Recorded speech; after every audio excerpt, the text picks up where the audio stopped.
లొట్ట పీసు case అని చెప్పి కేటీఆర్ అన్న కేసు ఇప్పుడు పేకకి చుట్టుకున్నట్టుగా కనబడుతుంది. ఆ ఫార్ములా ఈ రేసు కార్ రేసు కేసు ఏదైతే ఉందో అది ఇప్పుడు కేటీఆర్ మెడకి చుట్టుకున్నట్టే కనబడుతుంది. అప్పట్లో అధికారం మన చేతుల్లో ఉంది కదా అని చెప్పి ఇష్టారాజ్యంగా ఏ అనుమతులు లేకుండా ఆ ఫార్ములా ఈ రేస్ కంపెనీకి వాళ్ళకి ఇష్టారాజ్యంగా చెల్లింపులు చేశారు. ఇప్పుడు అది పట్టుకొని రేవంత్ రెడ్డి అవసరం వచ్చినప్పుడల్లా వీళ్ళ మీద ఈ కేసుని ప్రయోగం చేస్తున్నాడు. అది కాకుండా కేటీఆర్ని ప్రాసిక్యూట్ చేయడానికి పర్మిషన్ ఇవ్వమని చెప్పి గవర్నర్ని కోరారు. అంటే ఇప్పుడు ముఖ్యమంత్రి కానీ, మంత్రులు కానీ, ఎమ్మెల్యేలు కానీ, ఎమ్మెల్సీలు కానీ ఇలాంటి పదవుల్లో ఉన్న వాళ్ళ మీద ప్రాసిక్యూషన్ చేయాలంటే సంబంధిత అధికారులు ఎవరైతే ఉంటారో వాళ్ళు పర్మిషన్ ఇవ్వాలి. ఇక్కడ గవర్నర్ పర్మిషన్ అనేది అవసరం. సో ఆర్టికల్ 17A కింద ఈ పర్మిషన్ ఇవ్వమని చెప్పి తెలంగాణ సర్కారు కోరింది. కేటీఆర్ మీద ప్రాసిక్యూషన్కి చర్యలు తీసుకుంటాం, మీరు అనుమతి ఇవ్వండి. అయితే నెల అయింది, 2 నెలలు అయింది, అయినా కూడా ఎక్కడ గవర్నర్ దగ్గర నుంచి ఉలుకు పలుకు లేదు. దాంతో మొన్న జూబ్లీ హిల్స్ అసెంబ్లీ ఎన్నికలప్పుడు బీజేపీని బీఆర్ఎస్ని ఒకటే ఘాటును కట్టి బీఆర్ఎస్ని రక్షించడానికి, కేటీఆర్ రక్షించడానికి బీజేపీ ప్రయత్నిస్తుంది. అందుకోసమే గవర్నర్ పర్మిషన్ ఇవ్వట్లేదు. కేటీఆర్ని మేము ప్రాసిక్యూట్ చేస్తామంటే గవర్నర్ పర్మిషన్ ఇవ్వట్లేదు. మీరు పర్మిషన్ ఇవ్వండి, పర్మిషన్ ఇప్పించండి అని చెప్పి మీరు ఇద్దరు ఒకటి కాకపోతే కనుక బీజేపీ పర్మిషన్ ఇప్పించాలి అని చెప్పి, అంటే గవర్నర్ బీజేపీ చేతిలోనే ఉన్న కీలుబొమ్మ అన్నట్లాగా ప్రొజెక్ట్ చేసి ఆ విధంగా రేవంత్ రెడ్డి సక్సెస్ అయ్యాడు మన జూబ్లీ హిల్స్ ఎలక్షన్లో. వీళ్ళిద్దరూ ఒకటే అన్న ఇది తీసుకొచ్చి బీఆర్ఎస్ బీజేపీ రెండు ఒకటే అని. అంతకుముందు ఆల్రెడీ కవిత కూడా చెప్పింది, బీజేపీలోకి బీఆర్ఎస్ని కలిపేయడానికి కూడా కొన్ని ప్రయత్నాలు చేశారు కేటీఆర్, హరీష్ రావు కలిసాయని. సో అవన్నీ కలిసి వచ్చి రేవంత్ రెడ్డికి కలిసి వచ్చినాయి. సరే ఏదైనా కానీ మొత్తానికి గవర్నర్ని కూడా రాజకీయాల్లోకి తీసుకొచ్చేసి ఆయన మాకు పర్మిషన్ ఇవ్వట్లేదు అని చెప్పి గెంతారు. అప్పుడు ఏం మాట్లాడలేకపోయింది బీజేపీ, తెలంగాణ బీజేపీ పాపం ఏం మాట్లాడలేకపోయింది. ఎందుకంటే జనరల్గా గవర్నర్ అంటే కేంద్రం ఏం చెప్తే చేస్తారనేది ఉంది కాబట్టి అప్పుడు ఏం మాట్లాడలేని పరిస్థితి. ఇప్పుడు గవర్నర్ 70 రోజుల తర్వాత ఇప్పుడు పర్మిషన్ ఇచ్చారు. ఈ పర్మిషన్ ఇవ్వగానే ఇప్పుడు బీజేపీ ఇక రెచ్చిపోతుంది. పర్మిషన్ ఇవ్వలేదు, గవర్నర్ పర్మిషన్ ఇవ్వలేదన్నారు కదా, ఇప్పుడు పర్మిషన్ ఇచ్చాడు కదా, ఇప్పుడు దమ్ముంటే అరెస్ట్ చేయి నువ్వు కేటీఆర్ని, నువ్వు దమ్ముంటే అరెస్ట్ చేయి రేవంత్ రెడ్డి, కేటీఆర్ని దమ్ముంటే అరెస్ట్ చేయి అంటుంటే ఇప్పుడు మరి కేటీఆర్కి ఇప్పుడు ఏం చేయాలో అర్థం కావట్లేదు. ఇప్పుడు ఏమంటున్నారు, ఇప్పుడు ఏం చెప్తున్నారంటే ఇతనితో పాటు అరవింద్ కుమార్ ఐఏఎస్ కూడా దీంట్లో ఉన్నాడు, ఇతన్ని ప్రాసిక్యూట్ చేయాలంటే, కేటీఆర్ని ప్రాసిక్యూట్ చేయాలంటే గవర్నర్ పర్మిషన్ వచ్చింది ఓకే, కానీ ఐఏఎస్ ప్రిన్సిపల్ సెక్రటరీగా అంతకుముందు ఉన్న అరవింద్ కుమార్ని ఇప్పుడు మనం ప్రాసిక్యూట్ చేయాలంటే డిఓపి పర్మిషన్ కావాలి అని చెప్పి ఇప్పుడు ఇది ఒక మెలికి పెట్టింది ఏసీబీ. అంటే ఇప్పుడు అది వచ్చేదాకా కూడా కేటీఆర్ని ప్రాసిక్యూట్ చేయడానికి వీల్లేదు, అరెస్ట్ చేయడానికి వీల్లేదు అని చెప్పి ఏసీబీ చెప్తున్నది అని ఇప్పుడు రాజకీయ వర్గాల్లో నడుస్తున్న చర్చ.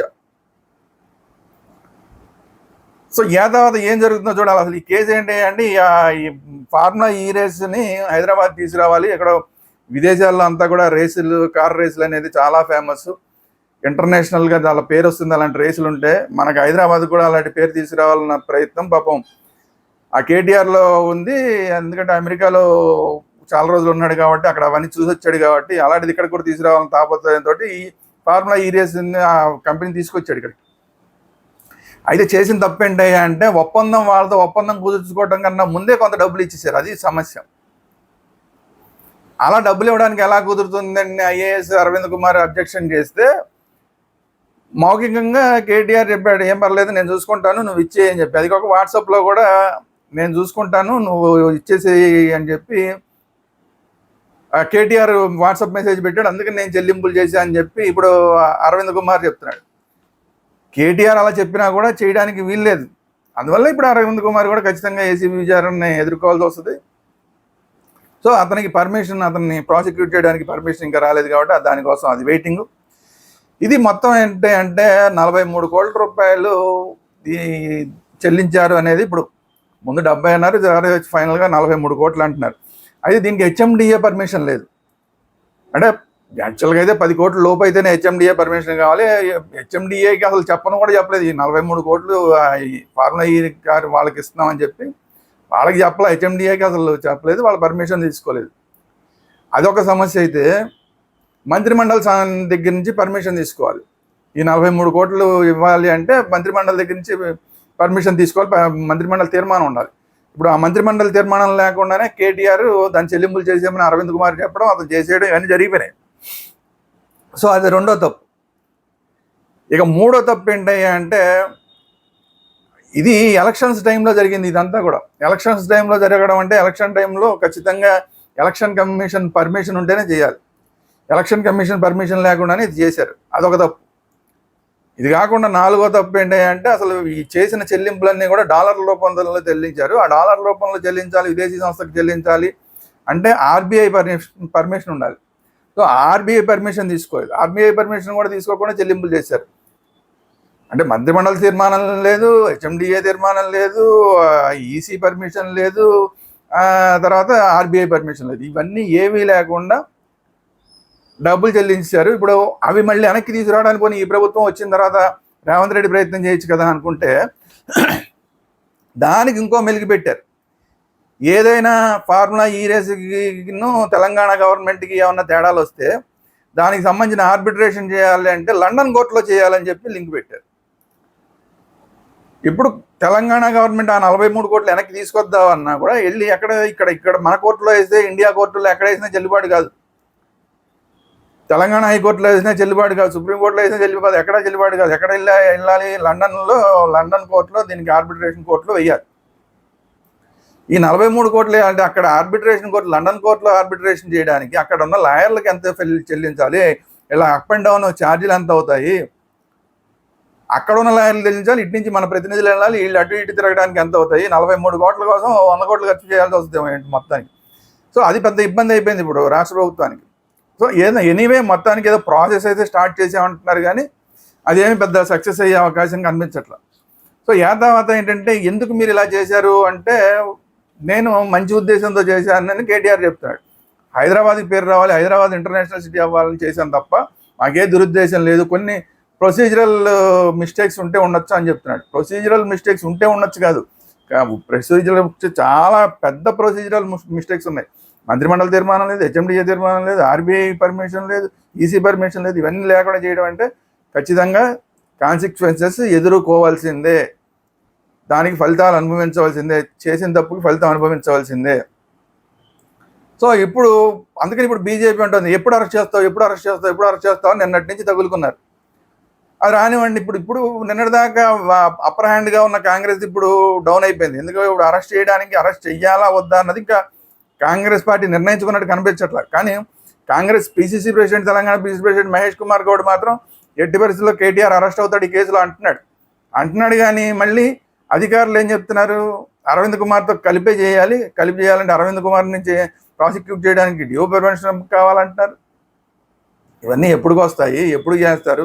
ఇమీడియట్గా అయితే మరి ఇప్పుడు కానీ కొంతమంది చెప్తుంది ఏంటంటే, ముందైతే వీళ్ళని ప్రాసిక్యూట్ చేసి ముందు ఒక ఛార్జ్ షీట్ వేయచ్చు, వేసిన తర్వాత అదనపు ఛార్జ్ షీట్ కింద అరవింద్ కుమార్కి పర్మిషన్ వచ్చినప్పుడు, ప్రాసిక్యూషన్ పర్మిషన్ వచ్చినప్పుడు అరవింద్ కుమార్ని ప్రాసిక్యూట్ చేసి అప్పుడు అదనపు ఛార్జ్ షీట్ వేయచ్చు అని కొంతమంది మాట్లాడుతున్నారు.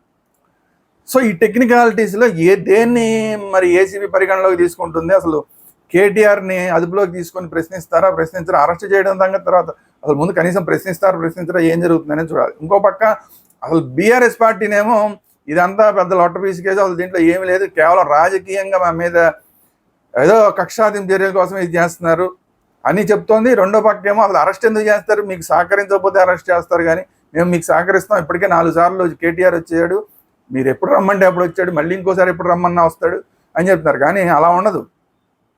అరెస్ట్ చేయదలుచుకుంటే నోటీస్ ఇచ్చి అరెస్ట్ చేసేస్తారు కేటీఆర్ని కానీ ఎవరినైనా కానీ.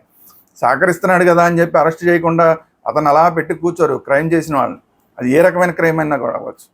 సో ఇందులో ఖచ్చితంగా 4 బ్లండర్ మిస్టేక్స్, ప్రొసీజరల్ మిస్టేక్స్ ఉన్నాయి. కాబట్టి ఖచ్చితంగా ఈ చర్యలు, పర్యవసానాలు కేటీఆర్ ఎదుర్కోవాల్సిందే, అలాగే అరవింద్ కుమార్ ఎదుర్కోవాల్సిందే. కానీ అరవింద్ కుమార్కి ఇప్పుడు పర్మిషన్ వస్తుంది రేపు నుంచి, తర్వాత అసలు కాంగ్రెస్ అరెస్ట్ చేయడానికి సుముఖత చూపిస్తుందా చూపించదా కేటీఆర్ని కేవలం రాజకీయం కోసం అవసరమైనప్పుడు దీన్ని వాడుకోవడం, రేపు తొందరలోనే స్థానిక సంస్థల ఎన్నికలు వస్తున్నాయి కాబట్టి ఆ స్థానిక సంస్థల ఎన్నికల వరకు కూడా ఈ కేసుని హైలైట్ చేసి లబ్ధి పొందడానికి మాత్రమే వాడుకుని వదిలేస్తుందా, ఏం జరుగుతుంది అనేది చూడాలి. ఇది ఈరోజు వీడియో. ఈ వీడియో మీకు నచ్చినట్టయితే లైక్ చేయండి, మీ అభిప్రాయాలు ఏంటి అనేది కామెంట్ రూపంలో తెలియజేయండి. ఈ వీడియోని అందరికీ షేర్ చేయండి. అదే అట్ ది సేమ్ టైం ఇప్పటిదాకా ఈ వీడియో చూసిన వాళ్ళందరూ తప్పకుండా మర్చిపోకుండా మన ఛానల్ని ఇప్పటికిప్పుడే సబ్స్క్రైబ్ చేయండి. Thank you very much.